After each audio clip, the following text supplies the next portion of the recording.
Bonjour à tous, ici je vous présente des lampes solaires. Alors c'est un lot de 2 lampes. Ici, et j'en ai déjà installé une, donc voici la deuxième. L'installation est vraiment très simple, puisqu'on a le support qui se déclipse, la lampe venant simplement se clipser sur le support. Le support se fixe au mur par 3 vis, d'accord, qui sont fournis.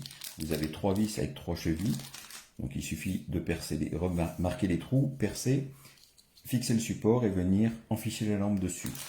Alors le seul point important, c'est qu'une fois fixé, le panneau solaire, lui, n'est pas orientable. Donc il est important de l'orienter dans une position et de l'installer surtout dans une position où le soleil l'éclairera le plus longtemps possible dans la journée afin de recharger la batterie interne. Ça, c'est le seul point crucial et la seule contrainte. Après, la lampe est totalement autonome. Donc il aura une légère inclinaison une fois posée. On le voit ici. Voilà. Si votre mur est là, vous voyez à peu près l'inclinaison qu'aura le panneau solaire. Alors par contre, les lampes, elles, je dis bien les lampes puisqu'il y en a 3, vous avez un projecteur central et 2 spots latéraux, sont complètement orientables dans tous les axes puisqu'il y a un montage sur rotule à ce niveau-là. Donc vous pouvez orienter votre lampe verticalement, horizontalement, et idem pour les spots latéraux qui peuvent être écartés ou rapprochés, mis dans le même plan ou complètement à 90 degrés ou même plus, et qui peuvent aussi pivoter à la verticale.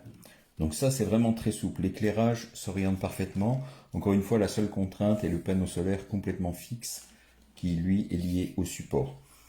Sinon, l'éclairage est vraiment puissant. Alors, vous avez 3 modes. Le bouton d'allumage est ici en dessous, derrière le projecteur central. Vous avez un premier mode. Alors, bon, je vais le cacher puisque le détecteur de luminosité se trouve dans le panneau solaire.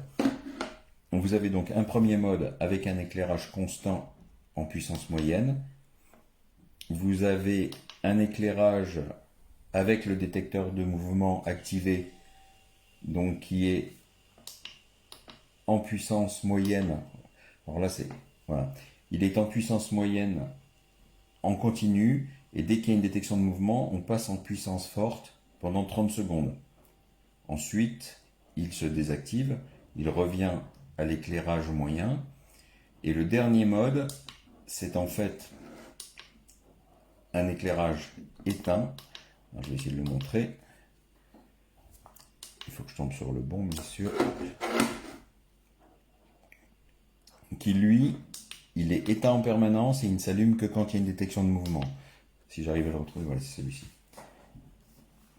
Voilà. Et là, donc, ce sont les 3 modes. Donc, soit allumage avec une intensité moyenne permanente, toute la nuit, ou jusqu'à épuisement des batteries. Le second mode, c'est un éclairage intensité faible avec allumage en intensité maximale lors d'une détection avec arrêt automatique au bout de 30 secondes et retour à l'intensité moyenne. Et le troisième mode, c'est éteint et il ne s'allume qu'à l'intensité maximale lors d'une détection de mouvement, encore une fois pendant 30 secondes. Voilà. Donc c'est vraiment simple, la finition est belle, franchement c'est de très bonne qualité et l'éclairage est vraiment parfait. De nuit, c'est vraiment impressionnant.